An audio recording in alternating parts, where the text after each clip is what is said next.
Hey friends, welcome to the Old Fashioned on Purpose podcast.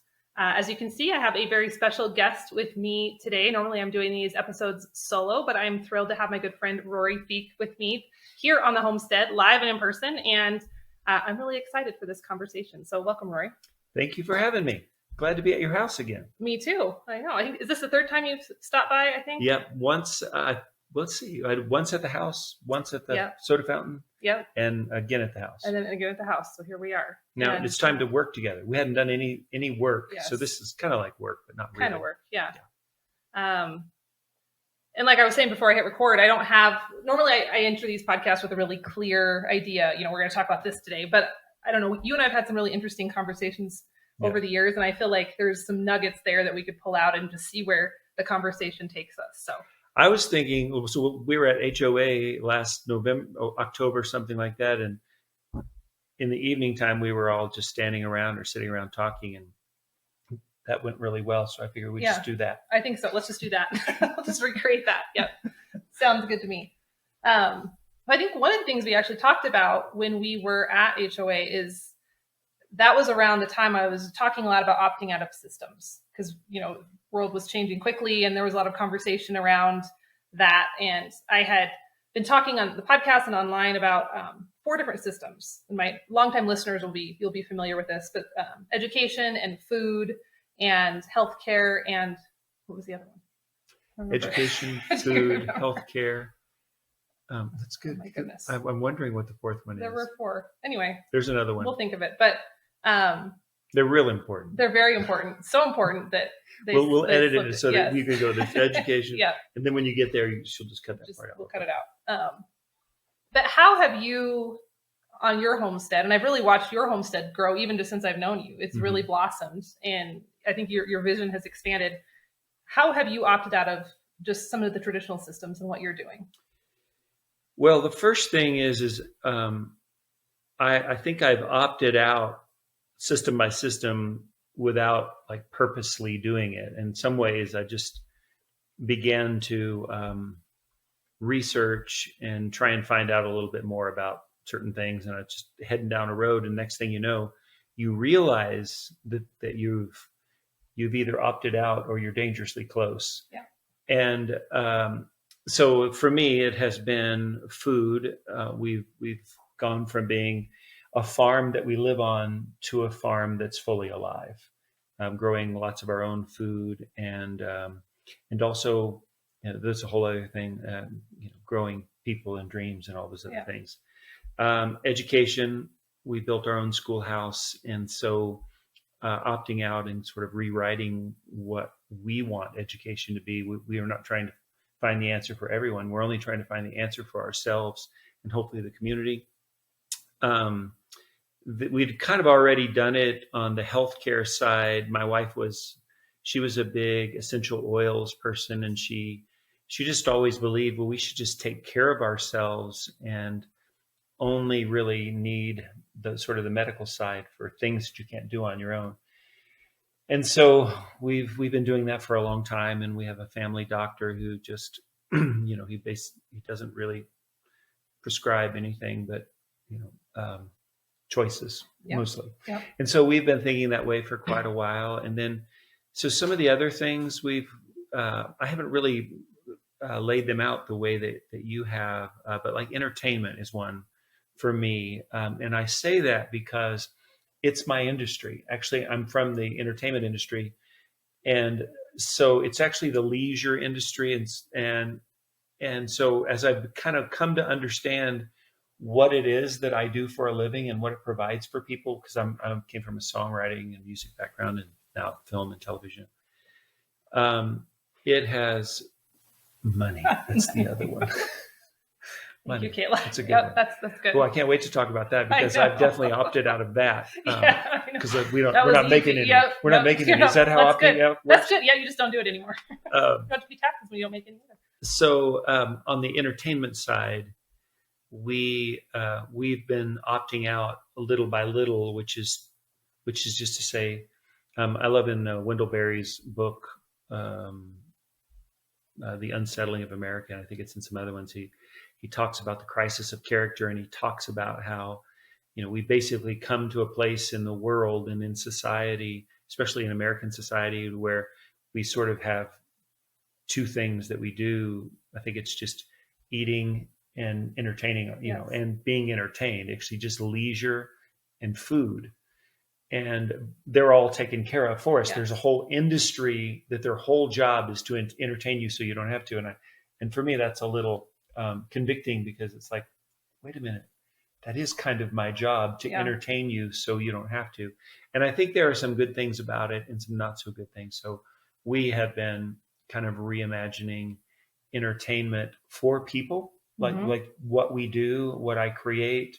I'm reimagining it so that hopefully it has more purpose and hope and helpfulness and all that stuff in it. And then also on our own side, we don't really want to be entertained at every, there's a million things. I don't want to be entertained all the time. I don't want the answer to every question at my fingertips. I don't want to maintain a relationship with 1,000 people at once. I don't want to be like all of that sort of stuff. It's the unplugging. So yes. Anyway, that's a long version of but a lot of pieces. And I love that part of Unsettling of America. I think I highlighted it like 5 different ways. Yeah, me too. It really stuck out to me. Just the idea of this over specialization, and you have to stay in your lane, and you're not allowed to look out and think any thoughts about anything that's not your specialty. Yeah, and it's supposed to make our lives better. It's supposed to be like everybody sort of has their thing that they're really great at, and we all work together as a team, and it makes the world better and makes our lives better. And he says we should be the happiest people that ever lived. And instead, we're the most anxiety-filled, anxious, depressed, panic attack, sad, people that have ever lived. And I do believe that's probably the case. And so, it makes you really stop and think about why. Absolutely. And I think I even quoted that part in my manuscript, my book that I've been working on, really diving into this paradox of modernity, of we have everything that all our ancestors ever wanted. We have the easier lives, we have climate control, we have all the food and all the ease, and yet we are so miserable. And I think there's a really compelling place to kind of dig in deeper and kind of figure out what's going on. Yeah, and Wendell talks a lot about how even though it seems like that's what we should be longing for, and it's human, I guess, that it removes our hands and our responsibility from all of it. And so we go through a whole day and we've created nothing of our own. And we go through a whole week and a whole year, and we really don't have any responsibility for any of the things in our life. And so, like what you're teaching and what you're writing about, I think that's sort of the wonderful thing, is you can't really poke holes in it, because it's gonna make your life better. Right. It's gonna make mine better. Even though sometimes it's gonna make it harder and less convenient. Better does not mean easier. Yes. Amen. And for some reason, we've all been sold this idea that better means easier. Yes. Faster. Yeah. It takes less time and less energy. And, I don't really want a 4-hour work week. Yeah. I mean, I read the book. It seemed like a really good idea, but after I've spent time with it, it's like, I don't actually think that's the goal. Not for me. No. And when I read that book, it stuck out.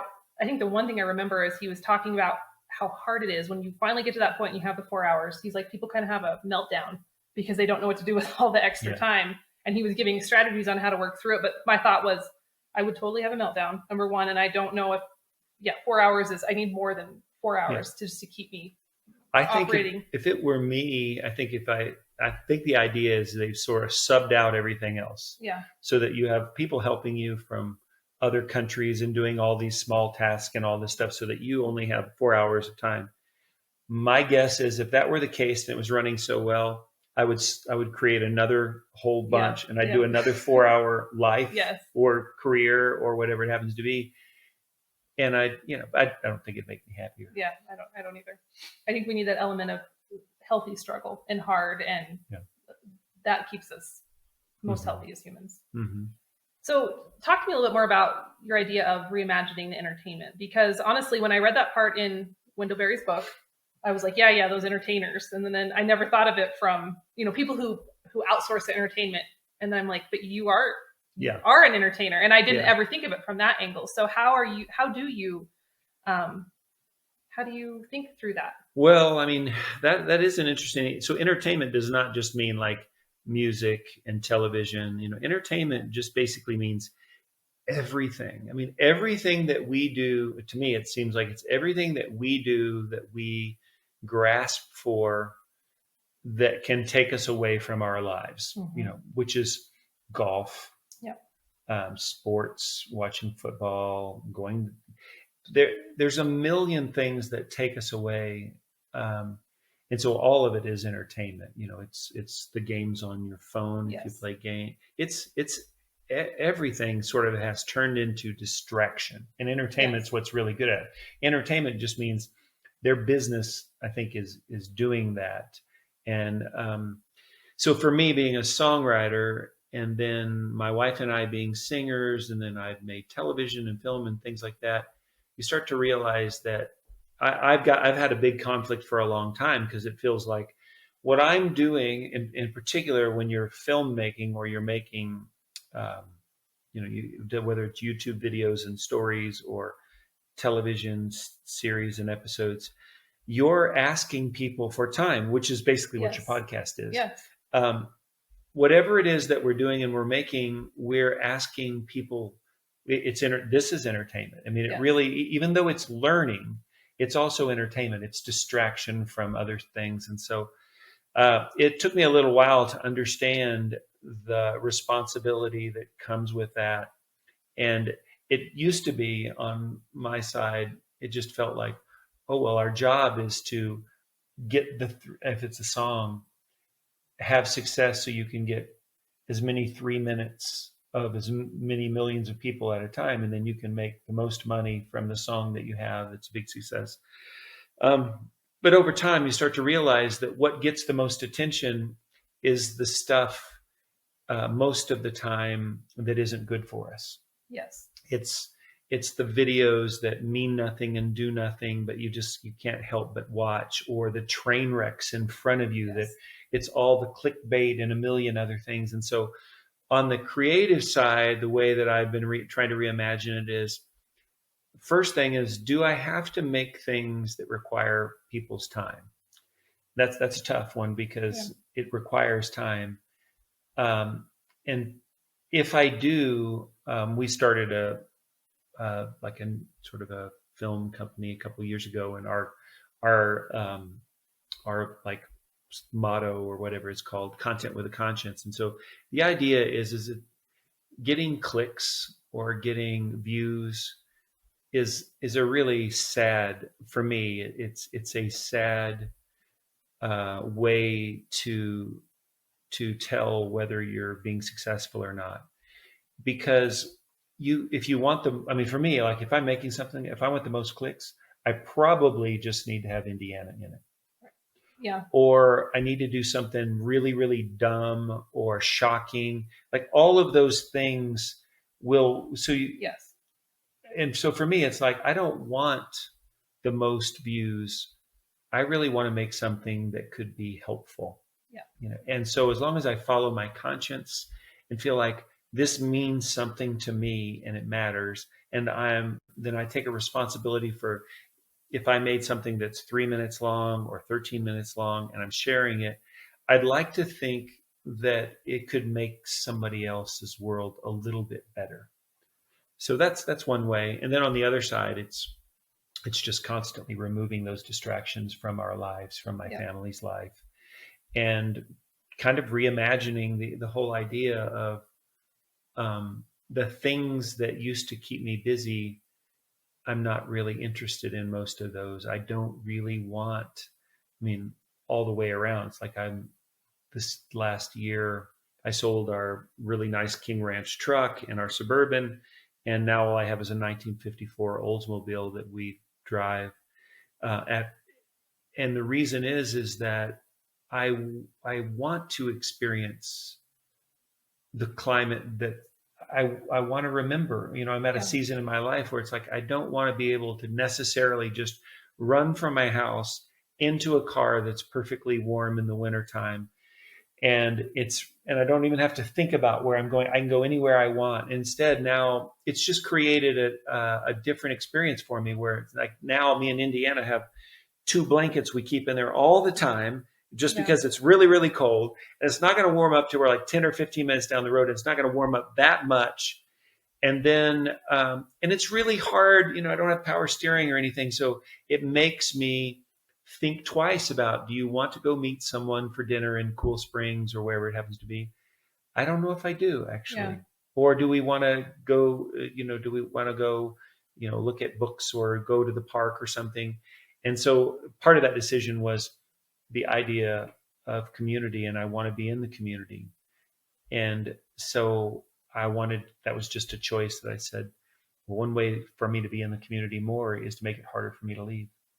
That is interesting. Yeah. It's not for everybody. Sure. And I'm not even saying that it's going to, I mean, I might go home and change directions, but I've done it for the last 7 or 8 months. Okay.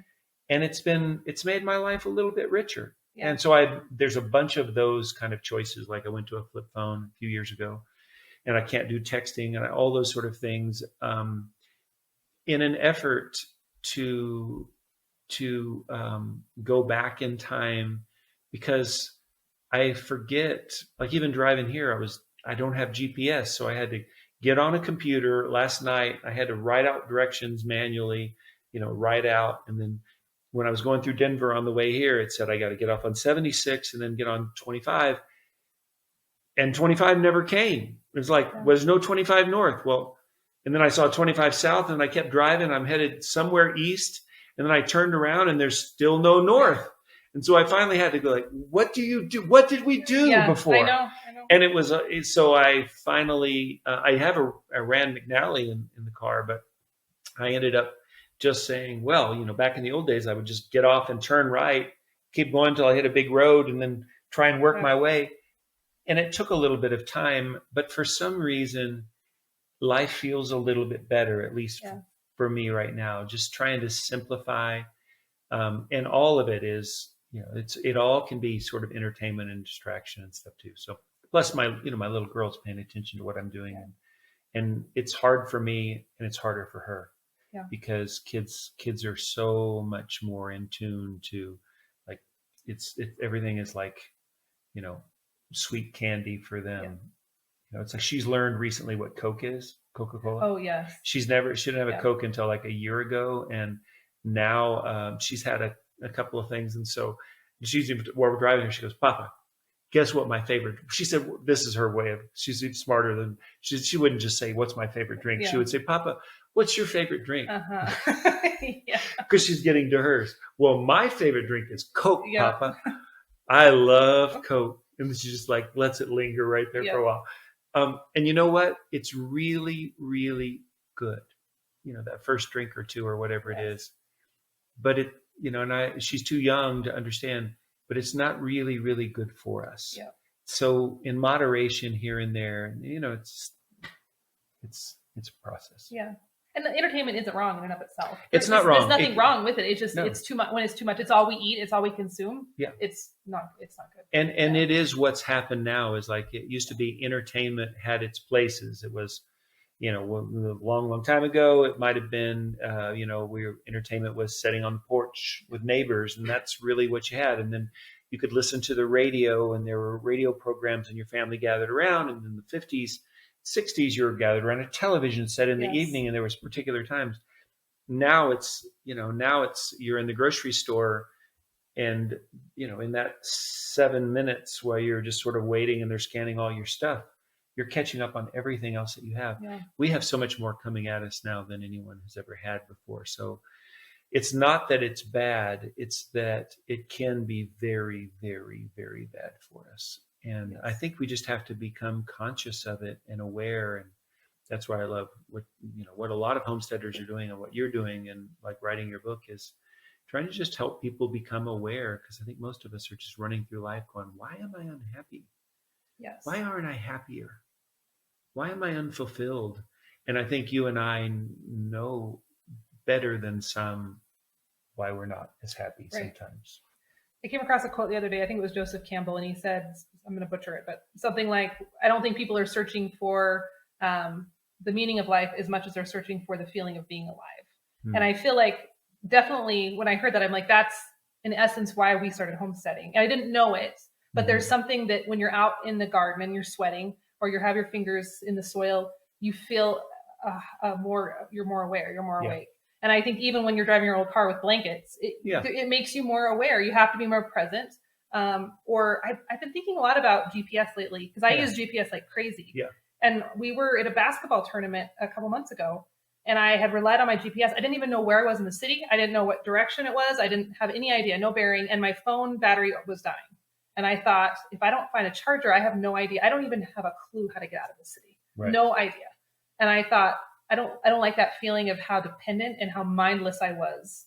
Not that GPS is a sin, not that GPS is wrong, but like it's seductive in how it creeps in and we lose our sensibility. We lose the pieces that make us kind of human. Well, yeah, we don't have any sense of direction. We don't need a sense of direction. And that's more, more profound than just the idea of we don't have any sense of direction. That's one of the things when I did that, I'm like everybody else, just like whenever you're going somewhere, you just, you just punch somebody's name and it just take you there. And then all of a sudden I was like, my friend's having a cookout at his house. Him and his children are. I've been to his house 10 times, but I didn't know how to get there. And he's only like 15 minutes away and he's in our town, but I didn't know how to get there. And then so I called him first and I was like, how do you get to your house? And he tells me, and I just kind of panicked because it was like, I'm not writing it down and I haven't used my memory in so long. You forget how to use your memory. It's not just in GPS. It starts to show up in every way. You have experiences, you meet people and things. Everything starts to run together and nothing matters anymore. And if you start practicing, needing or having to use your memory now, you start to get a sense of direction where people are and what your community is and what, how everything is related to everything. And then it also seems like it makes you, again, a little more alive. You start to think, you savor the experiences that you have in a different way, because it isn't like, oh, we were just together and now I'm on the phone, or I'm doing something else. And it's so much coming at us that it's overstimulation. Yeah, absolutely. What has it been like? Because how long have you been with your flip phone? I've been with the flip phone for 3.5 years, where that's all I've had and all I've carried. But a little over a year ago, I deleted tech. The big difference was I didn't have GPS or anything for the last 3 years, but what I had was on the computer, I had, I could get text messages and stuff. So when I sit down, I could still communicate with everybody else. Yeah. The big difference was when text messaging went away, that was probably the game changer. Then people really started getting disappointed in me all over the place. Yeah, because they have to communicate differently and they don't really want to talk on the phone. They don't really want to bother you. Mm-hmm. And, and all those kinds of things. And also my life got a little bit better. So it's been a year with no texting whatsoever. And it's been about 3.5 years, which is the flip phone. I think about it all the time because there's been so many times I've been tempted to do that. Yeah. And I'm like, but I can't because I have online businesses. And then I'm like, but Rory did it. And he has a lot of things going. And everybody says that. It's like almost everybody, I'll be with a group of men at porch time or something. Someone will see my flip phone and they'll go, oh man, that right there, that's the dream. That's just what I want to do. And I was like, and if they don't realize, it's like, well, just go ahead and do it. And what's been interesting for me, I want to encourage you because I really feel like I'm becoming more productive and a better businessman and more creative and everything else little by little. Once you get past that you can't do it all the way you did it before, I've strangely become way better at all that stuff. And there's not been a negative. The only negative is now and then there's not, instant communication and, like you can't do something that maybe, so we had Kevin Costner at our event. And so while I'm driving here, we just made this little video, and they've invited me to come to the set of Yellowstone. My goodness, that's so cool. And so I was going to text this video, which I don't have the video. I got to get to a hotel tonight to get the video on the computer, and then I've got to send it. And then I was going to send it to Kevin's agent, and I was going to remind him that I'm on my way to Montana. So if you really meant it, I'm actually going to be out there. I'm coming. But if you don't mean it, that's okay. Or it doesn't work out. But today while I'm driving, it'd be really easy if I could just text him, but I can't. Yeah. And and even that, it's like, well, you're not supposed to. It's like, so what? It takes a little bit longer. Yeah. And I read something the other day, and this was in the sort of Joseph Campbell story world. And it's this idea that in the sense of story, what makes a great story is we all have this sort of call to adventure inside of us. Yeah. I mean, I think we do, in some versions, and I don't think it's a thing that stops. Like when that adventure, whatever it happens to be, that call that maybe made you come out here, when that gets sort of fulfilled, it just keeps calling and calling and calling and calling. And I think it does. Yeah. But what's been interesting to me, because I was thinking about it just the last couple of days, this call to adventure that's inside of us. And I have an incredible call to adventure inside of me right now. And so one of the things is I'm really interested in going a whole other step. So it's like I have Facebook and Instagram and things like that, but I don't really use them. But I'd really I really want to go black, sort of completely dark on everything. Okay. Which feels like the opposite to a call of an adventure. It's like, oh, so you're going to go into darkness, into the abyss, and like nothing's going to happen. Yeah. But strangely, for me, a call to adventure means but what would happen if I got a flip phone? How would I handle all of these things and all this stuff? It's like a backwards call to adventure. It's like homesteading. It's almost like moving to Alaska where you can't get anything. Yes. But you're just making a choice. And it seems like maybe the adventure is going to stop. But inherently, I think you and I know, oh no. It'll keep going. It's another adventure. It's a different one. And it's actually a rare one because most of us can't do those things. Most of us just can't get the courage to do that. That's a big adventure. It's a big adventure. And I think some of the best ones are when you're going so opposite of the cultural. Yeah. That's the best. That's the best part. It feels like a non-adventure. No, the adventure would be, let's name it that everybody would want to do. Yeah. But this is the opposite of an adventure, which is probably a pretty awesome adventure. Pretty awesome. So you're talking no social. Well, yeah. I mean, we'll talk off grid a little bit about. Yeah, I'm talking about because I don't do social anyway, but I'm. You still have considerable platforms. I do have platforms, but I'm just, I'm. You and I were both just part of this Divergence. Series. There was an episode on you all in your story and our story. And the idea of this, two paths diverged in wood, and you take the, I've chosen the one less traveled, and it's made all the difference.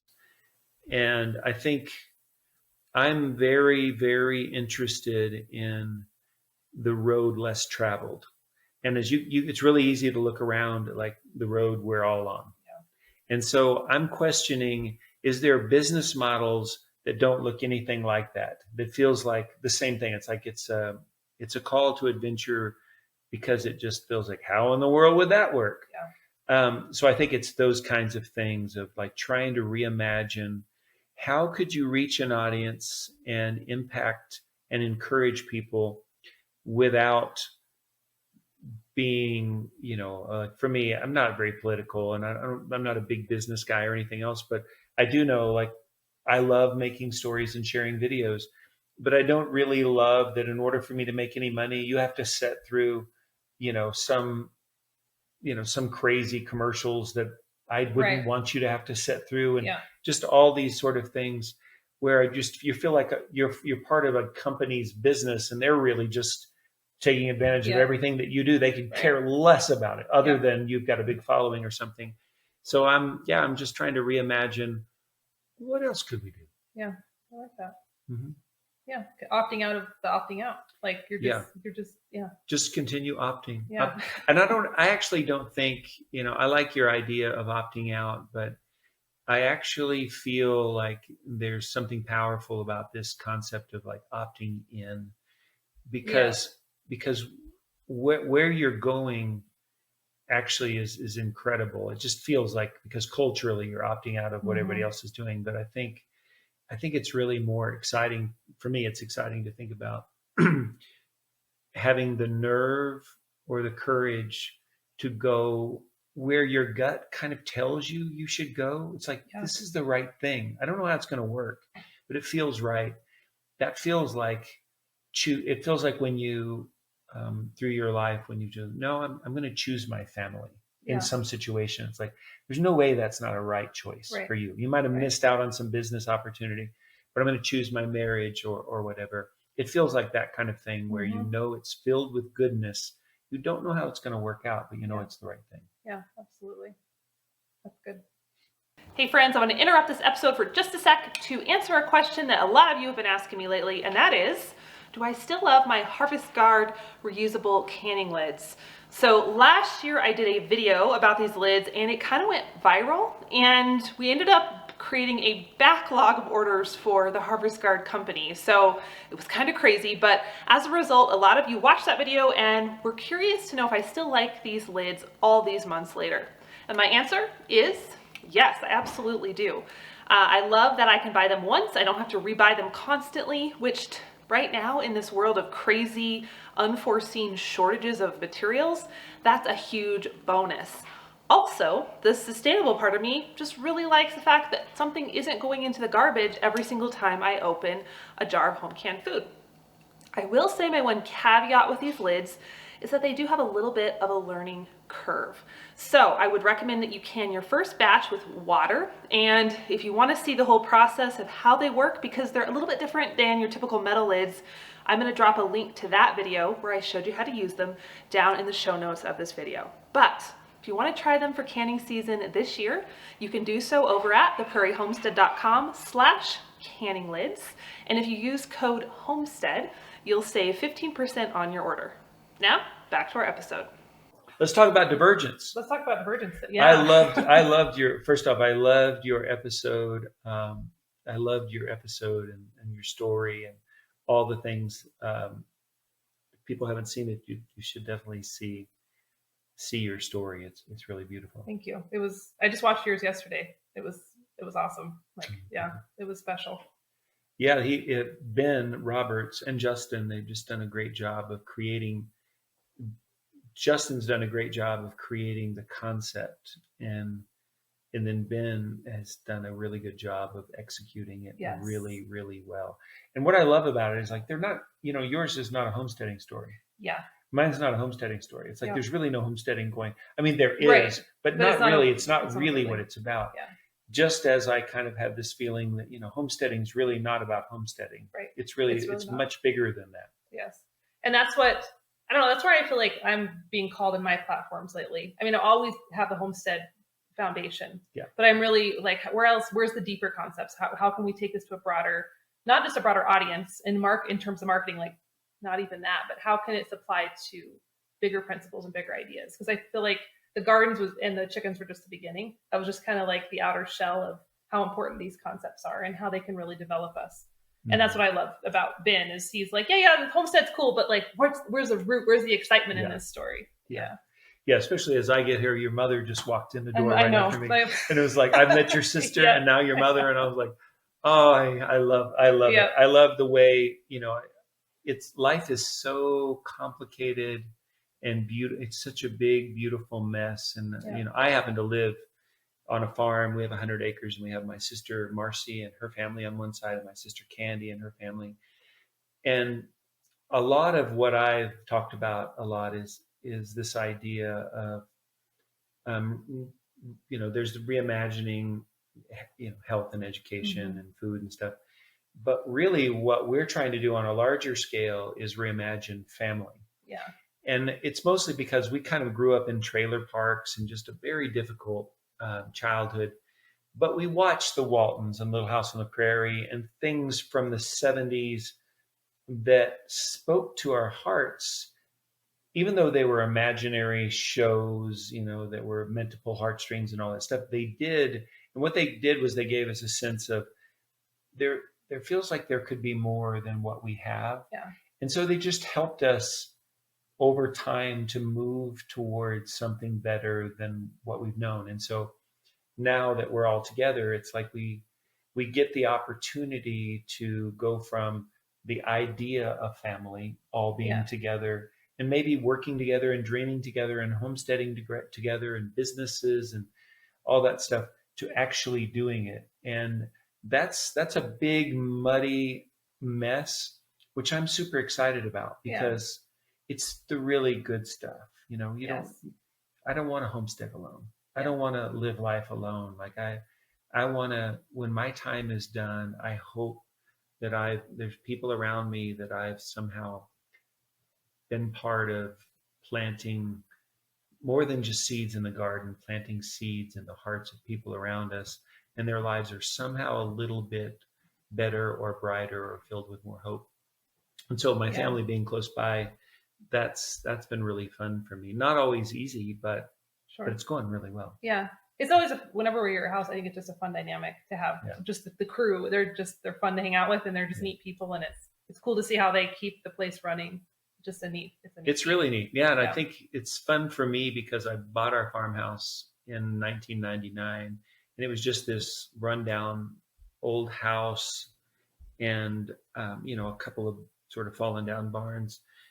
And I'm in awe of what God has done, what he's created there and what he's still creating and what's happening. And then now all of our family, and we've got friends in the schoolhouse and it's really, really fun for me to be part of a story that I didn't make it up. I didn't write I'm part of it.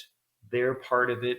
We're part of it, on a farm that was here long before us, that they were part of it. And, it's exciting. How did this is the topic that it's newer for me, the idea of community, because when we first moved here, we were kind of hermits. Like I just kept my head down and I had babies and Christian was working like 90 hours a week. So we did not engage in our community at all. And then about 3 years ago, we started going, I think it's time to invest here. And you've done that really well. And I notice a lot of homesteaders around me are starting to go, maybe I should look at my community. Yeah. How did you start that? Because you have your restaurants and you have such a cool structure of people around you. How did you start cultivating that? Well, it started right next to the kind of what you guys are doing, right next to the farmhouse. Probably, let's see, in 2007, my wife, Joey, my sister, Marcy, and I were all sitting at the kitchen table. And Marcy had, I think she got pregnant and quit school in 9th grade. And so she's had a rough road her whole life, and she's waited tables and just, never really found her calling. And then my wife wanted to be a singer, and so that wasn't going well. And so we sat at the table that day, and Marcy brought up that there was this empty general store down the road that maybe we should all consider putting in a restaurant. Of course, we'd never done it before, but it's a long story. I had actually thought of it before, and so for Marcy to bring that up, and then Joey was at a place where she was willing to try. My feeling about it was I had lived there. That was in 2007. So I'd lived at the farm for 7 years. Joey had lived there for 5 years. We've been married. And I'd come to realize that my whole community was still in Nashville, which is 45 miles away. And I grieved over all of my friends on Music Row and the songwriting community and the music community. Now I live down here and I didn't know anybody.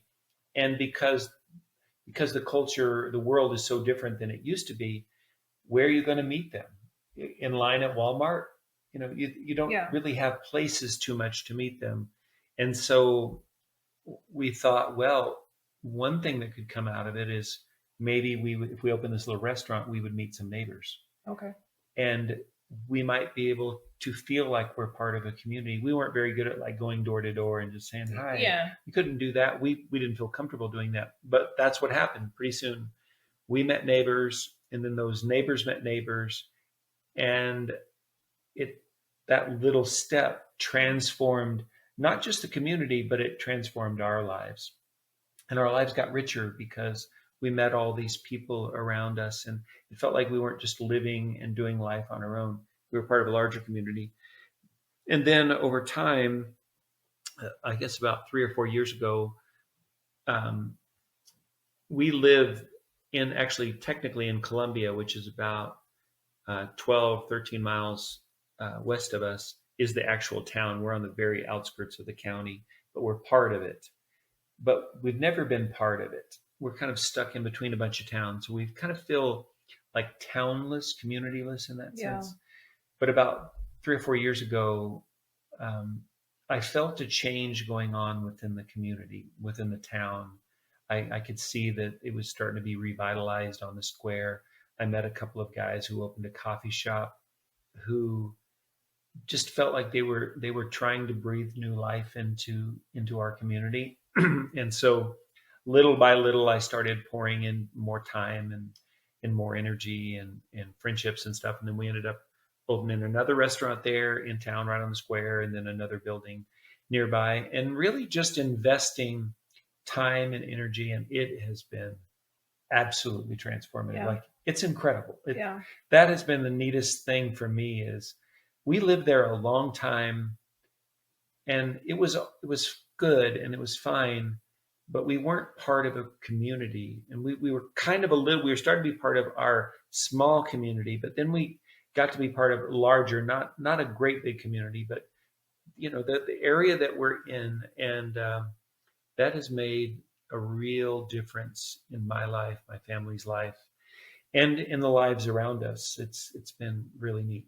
But it's a conscious effort to say, I want to. And I know for you guys, when you bought the soda fountain, it's like, I don't know how this is going to go. I don't know if anybody wants us to be here. I don't know if we're going to be friends with neighbors. I don't know if it's going to, but that's the point, is you start to realize that it's like the 40-hour work week. It's like I could just a 4-hour work week, where it's like I could just make it so that I have all the time in the world. And if you homestead and you do it really, really well, and everything's running really great at home, I think it's human to just still feel a little bit empty. And community starts to really help, I think.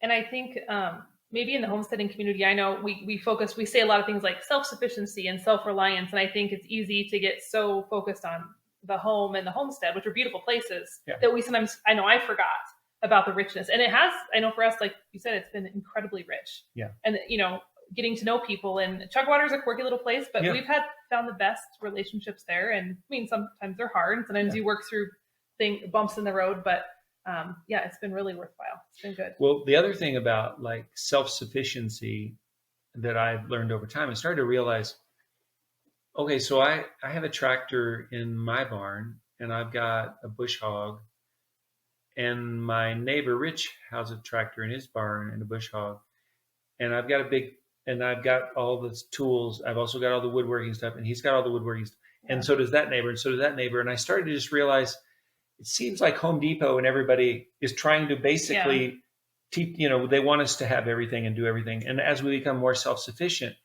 I started to realize that's not necessarily the best thing. So now, as a community, when we bought all of our chicken processing stuff and we built a room, I've been going around to all my neighbors and saying, don't buy it. Yeah. Come use ours. Yeah. And then my neighbors, one of my neighbors, Ted, just bought a big skid steer with a grinder, which we would normally have to rent, anything like that. And so a lot of our neighbors are all thinking this way. It's like, I'll buy this. Why don't you buy the trailer? And then that way, anytime you need it, use it, and we use it here. And so just the other day, like we have in one of our old barns, we have a lift, like a car lift that's been there, but we can't use it because the concrete, when I bought it, it's been cracked, so it's not safe. So it's been there for a long time, unusable, and it just wouldn't we're not going to change enough oil, in vehicles to make it really worth doing all that. But I called my brother-in-law. We've been talking about recently. It's like, why don't we get together with the neighbors and say, what if everybody pitched in and we replaced the concrete right there, and maybe it's just a couple $100 a piece. Yeah. And now they all have a shop to go to. And it feels, something about it just feels better. It's like, what's mine? What is my blessing should be your blessing. Yeah. But you have to be willing, like that's really hard. We're a culture of like, it's mine and you might mess it up and all those kind of things. But it's been fun. It's made our lives richer and makes us all be together. Yeah. And that's part of like self-sufficiency, community-wide, means the community is self-sufficient. Yes. So that's different than like, well, maybe we could all be more sufficient together, rather than sometimes on the homesteading, it's like, I'm just going to do this all by myself here. Absolutely. And I've been reading, I love to read accounts of old time, like the real homesteaders. Yeah. And when you read their accounts, they were very social. Like a lot of them were extremely social, and they would go to great lengths.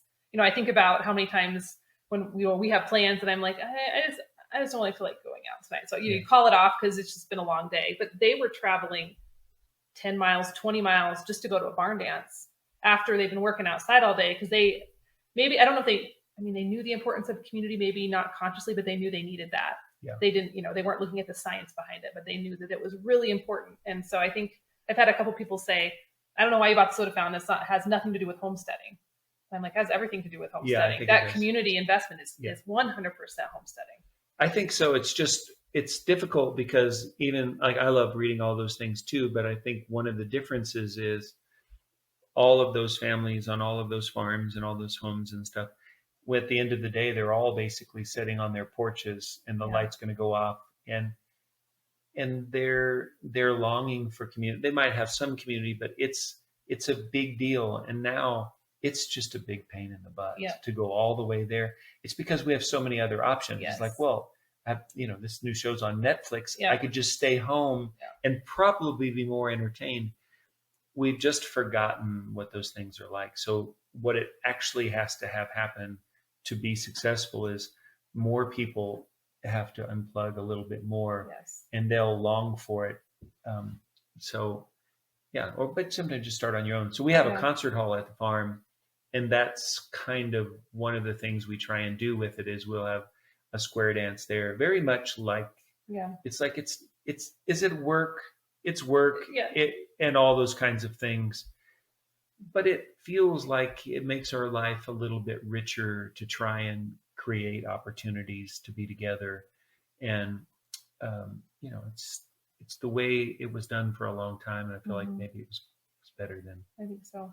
Have you read the book Bowling Alone? Bowling Alone? Yeah. No. It's a investigation into the decrease in community involvement in America, because we used to have a lot of civic involvement, Lions Club and bowling leagues, and it just tanked. And so I think he's a doctor, professor, he went and started researching what happens, and he pinpointed it down. He had all these factors, and he's like, it really kind of wasn't this. It was maybe a little bit this, but he couldn't find the one thing. And the biggest tipping point was the television set. Yeah. And he's like, when that came and really hit the scene, people stopped going out in the evenings and they stayed in, and it just has, nosedived since then. So I think, right along the lines of what you were saying is that conscious choice to, go out after you eat supper or go out for supper and see people. And it's harder sometimes, but it's good.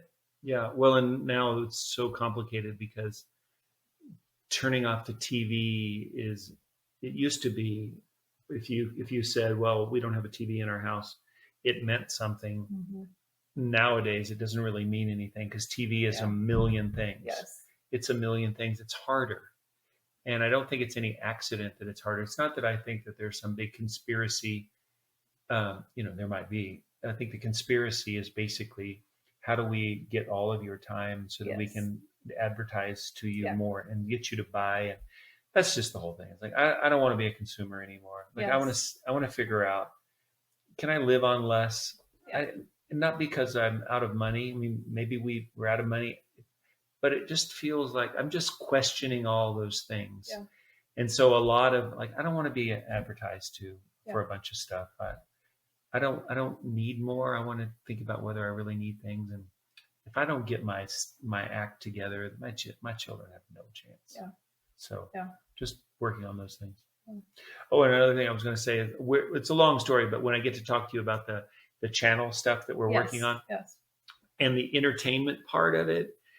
I like the idea that at some point, if we ever had our own platform, your own platform that's kind of like a YouTube or your own channel where people are watching, how do you handle this idea of, but they still are, instead of them watching, somebody else and something else, what's to say what yours is better? Yours is just different. Well, I really love the idea, on top of, hopefully it's stuff that's maybe makes your life a little richer in general. But I also like the idea that you could insert ads, but ads are a little bit more like this. Thanks for watching. Don't be afraid to turn this off and go spend time with your family. Like just this whole idea of consciousness within the technology and the stuff that we have, which feels very like, it feels like it doesn't make sense to do that. Why would you tell people to turn off the thing that they're, to stop doing the thing that you're doing? And I think it's because you care about them. Yes. And it wouldn't hurt my feelings that I'd be tickled if someone said, that's great. Now close the book and go spend time with your family. Yeah. It'd be good. That would be good. And maybe that's just the opposite direction that we need, where everything is tailored to capture and hold our attention. Maybe that would be jarring enough that it would get a hold of people. I like that. Yeah. Me too. Yeah. So what's next? You just had your big festival, and I've been wanting the download on the. I watched all the videos, and I was so jealous. I'm like, you did this to yourself, Jill. He asked you to come, and you didn't go. Yeah, it was perfect for you too. You would have really, really loved it. It was so wonderful in so many ways. First off, our team we've never done anything like that before. We've been part of some homesteading events there, but nothing like this. It was so much bigger, so much more beautiful and harder and all those things.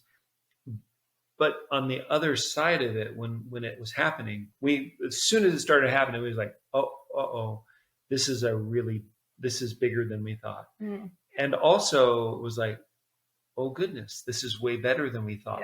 Because our hope was, like, if you have your property here and you think about, okay, we do this on this portion of the property and this on this portion, and maybe we have cows out here, but what is it all, what's it for? What's our time for? What's our space for? What's our place for? And so we've always had, not always, but the last 5 or 6 years, we've had 50 acres or something that we don't know what it's for. And when the idea of doing this came along, we thought, well, maybe that whole back entrance, maybe that whole back area is supposed to be an entrance and have its own address, and maybe it's a festival, and maybe that big, huge hay field, which we don't need that much hay, maybe it's supposed to be filled with cars.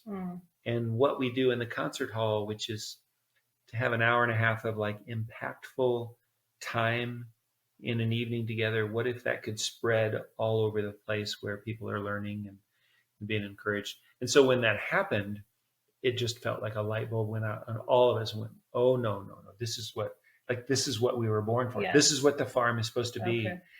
And this was the first time we'd done it. So even though we made a few mistakes and we could have done it better, we did really, really well for our first time. So I think everyone's excited about the future of it.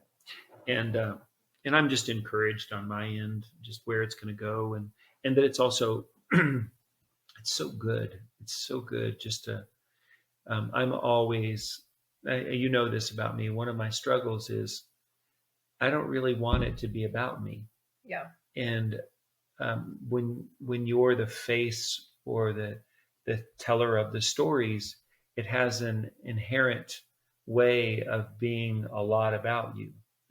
But I'm always looking for opportunities to where it can be about something more than me. And I'm just a champion. I'm a part of the story. And this was one of those things that just lined up so good. Yeah. So you have to come. I know I will not be writing a book next year. So June 2nd and 3rd. Okay. You have to come. Dates. We have our dates. It's on the calendar. Okay, you're the first one on the calendar for 2023. Good. Because I want you to be part of it. And I think you'd be a blessing to people, and it would be fun, I think, for you to come and see what's become of that. Absolutely. So we did the festival. Now I'm headed to Montana, Indiana, and I spend a month or so out there every summer, and that's a time frame for me. My end of year is now. So the last 5 or 6 years, my calendar year goes till June, and then in July we spend it out in Montana, and I take the first couple of weeks, and kind of review the year and think about what all has transpired and what substantial, what have we just wasted our time on, or what I wish I could have done better, and then start planning for the next year. And so we'll be doing that over the next month. And then really outside of that, I'm trying to be real thoughtful about the direction that we're going on the storytelling route, and what the big picture of all of it is. Mm-hmm.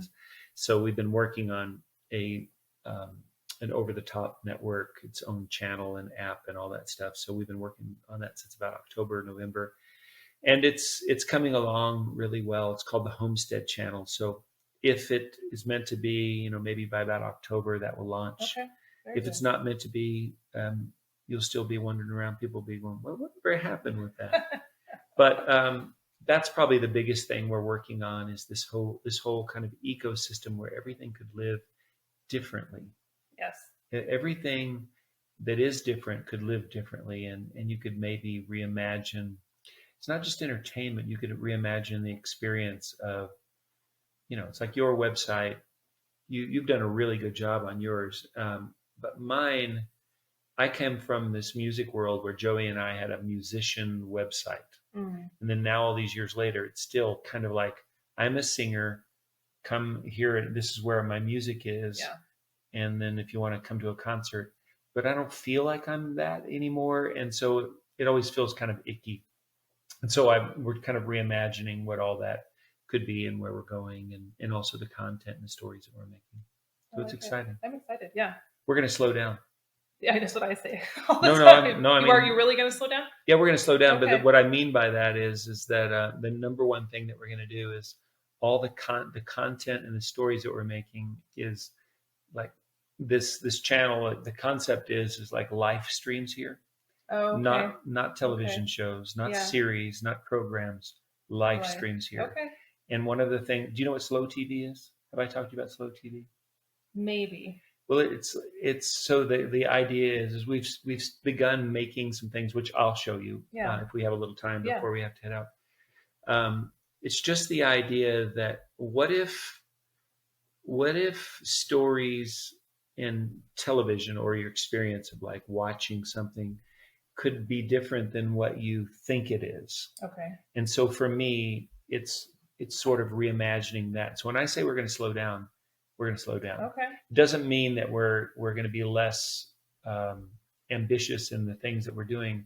But what I'd really like to do is slow down the speed at which storytelling and stuff is coming at you, so that it feels a little bit more like maybe if you were experiencing story, it feels a little bit more like the way you live story. It's not moving at you the speed of light the way that television stuff does. So that's my slowing down. Okay, I see what you mean now. Because I'm always saying, like, I'm going to slow down next month, and I never got this. But I see what you mean. Yeah, I can say I'm going to slow down, but it doesn't mean I'm. But it doesn't mean I can slow down, but not necessarily like that. Not like that. But I think, again, that's going in the opposite. And I think there's something to that of, whereas cult, like you said, everything's clickbait and everything's like the attention span of a goldfish. And it's just like always assaulting you to say, no, we're going to do it different. I think that's exciting. So I'll show you, while I've been here, I've been capturing, we've been gone 5 days, something like that. And so from loading the little school bus that we're in to just the next sort of step, like the next sort of substantial, whether it's driving or whatever the things that we're doing, going the place that we've gone, we've been capturing them in sort of like 1 to 2 minute to 3 minute little things where nothing's happening. Okay. Except for everything. Yeah. And so when you put those things together with the right music and the right feeling, it's a slower experience of life, but it adds up to something that feels incredibly profound. Yes. because we're used to things moving so quickly. Yeah. So I'm experimenting with that in Okay. a lot of different ways. I like it. It reminds me of fun. the slow food movement, Yeah. which was like it's slow. Which is like crock pot stuff. Well, just know the idea of like where we had fast food, Yeah. and then slow food is like sourdough bread and things that are fermenting, and you have to wait for it, and the waiting makes it better, and it makes it more valuable. And Yeah, I think it's that. Yeah, I'm really excited about this concept of that and maybe storytelling in a different way. What about you? What's future look like? Well, this book, but that's it's a ways out, like I was telling you. So How long out? I mean, it'll publish October 2023. Okay. So that's like over a year. Like just If- traditional publishing. if If she the editor ever if she writes calls you back, yeah. we'll write you back. I think she will. She's supposed to. She's probably so flabbergasted. I know, or she something. can't find all the adjectives or the words to describe how moved she is. Yeah, or that, or Christian was being ornery the other day. He's like, she's probably trying to figure out how to tell you it's absolutely horrible. He was joking, of course, but so I was just telling Rory, for those of you who I was telling him before we hit record, I submitted my first draft of the manuscript like a month ago, and so when you do that, you send it to your editor, and then it's their turn to read it. But I haven't heard anything back, which she has a lot of books, mine is not her only book. So I'm just being a little dramatic and checking my email every 2 hours, but it's fine. It's fine. It's fine. So that comes out next fall. Next fall. Okay. I don't know. And then in between that, I don't know. We're kind of rethinking some of our business stuff, getting a little more organized, weeding out the things that aren't working, the systems that aren't working. And I've kind of been doing that for almost a year now. I kind of quit doing regular YouTubes. I quit doing regular newsletters, and I just kind of pulled back and reevaluated. And I'm ready to kind of emerge with a new plan of more intentional content creation, less frenetic content creation. So that's kind of my next. Frenetic can't be a good path. It's not a good path. It doesn't work. Frenetic. I've tried it. Yeah. It's not so great. Yeah. Well, that's exciting. Yeah. So Good. It's refinement, I think, is this next stage. We had a lot of growth, and now I just want to get really strategic and intentional with what we're doing. Well, that's exciting. Well, it's really nice to be back at your place again. Yes. It's neat. Indiana's 8 now, and she's playing with your kiddos. Yep. And good to be here. I watched the documentary piece that Ben and Justin made, and I'm kind of thankful I'm not here in January, whenever that was. That was the coldest 2 days of the entire winter. It was the coldest so 2 days I've ever seen on film. It just looked so cold. But in another way, it just felt like you have a gift up here of, some experiences that people don't have, which is just what that does to the family unit and to community and things like that. You guys have to suffer hardships that we just don't. We have like a lot of humidity, and so we're sweating. So most of the culture is just in flip flops and tank tops or something. Yeah.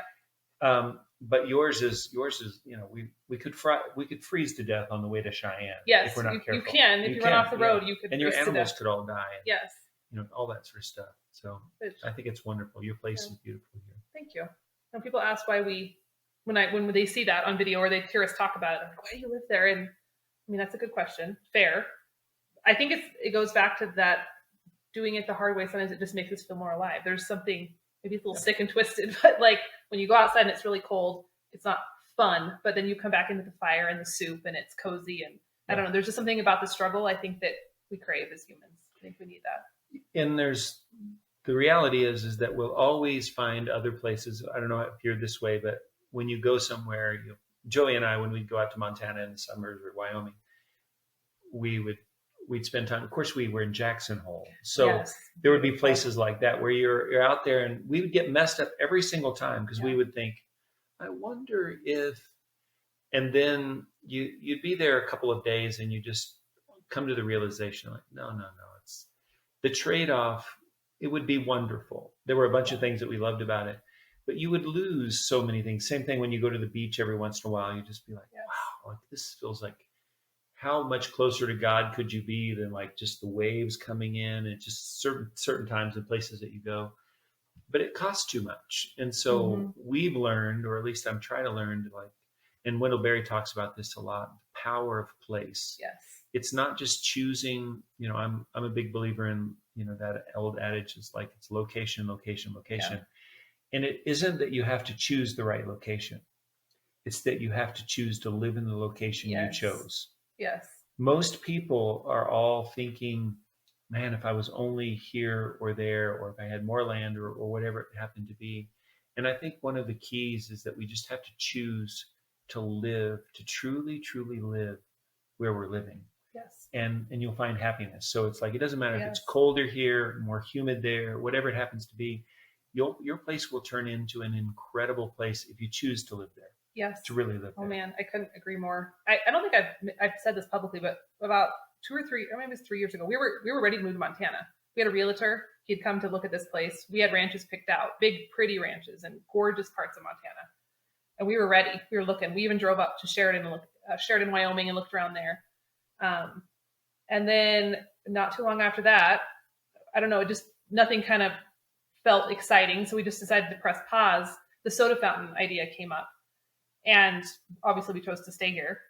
But that's when we got super invested here. And when we put that focus on where we are living, instead of looking outward, things got even better here. That's great. And people now, it's funny, on Instagram will be like, I want to live in Chugwater. And I'm like, cool, but it was just because we invested here. And it's just because you can make any place, no matter where you live, special and rich and amazing if you just choose to not look outward. So. Yeah, I really do think so. I mean, I think you can make it. It's not even just that it's just in your mind, like you've somehow gone to a happy place. Yeah, I actually think it turns into a happy place, and it so. turns into. It also has a way of being. It's contagious. It's contagious. Yes. Like for the first couple of years I was at our farm, I had made a terrible, terrible mistake buying this old farmhouse. And then even when Joey came along and we were living there, it still felt like, man, I could have, there were so many other better choices that I could have made. But somewhere along the line, when we decided to really, really live there, and that maybe it wasn't a mistake, it was a real gift, and that this could turn into something, it began to turn into something. And then now, all these years later, it's like people are coming out of the woodwork, buying all over around, not just our farm, but the whole area. It's like the community that I was in, I was like, this is the worst place in the world. Yeah. What am I doing here? Now people are like, they just, it's the most charming, beautiful place. But you have to believe it's charming and beautiful. And then it just becomes that way. Yes. You have to see it before it. You have to see it to believe it. Yeah. You have to believe it to see it. That's what it is. You have to believe it to see it. And it happens. So it does. Well, that was a good place to end it, I think. It came kind of full circle. Yeah. So, well, thank you again for doing this. I've been wanting to have you on forever, and we finally made it happen. I haven't got to listen to your podcast. I'm going to listen to this one. Okay, you should listen to this one. I probably won't. I don't listen. I don't watch anything that I do. I can't bear it. I don't either. I don't listen. I mean, there's very few of my own episodes. Yeah. When people are like, I listened to every single one, I'm like, oh no, I'm so sorry. Like you had to listen to me for that long. For me, it's like, I think Justin Rhodes, I did an interview with Justin, when I was last fall or something. And so he sent the podcast and I just pushed play. I think I got about 30 seconds. I was like, no. I don't know why I said that or whatever it was. But it's funny because I'm on the other side. There are times that I make things and things with our life or things that we do. And I could watch it a million and I just cry and cry or smile and smile. And I think, oh my, I almost missed that. And that's my favorite thing is like when you do something, when you've made something, you've created, you've written something that you're really, really proud of. You actually don't need the editor to let you know it's okay. Yeah. You know it's okay. Yeah. It's just a matter of time before the world finds it. Or even if they don't find it, you'll find it again and you'll see how special it is. You do it for you. Yeah. And that's the best feeling. Yeah. If you do it for you, it'll be great for them. Yeah. Amen. Amen. I like that. All right. Thank you again, Rory. Yeah. Thank you.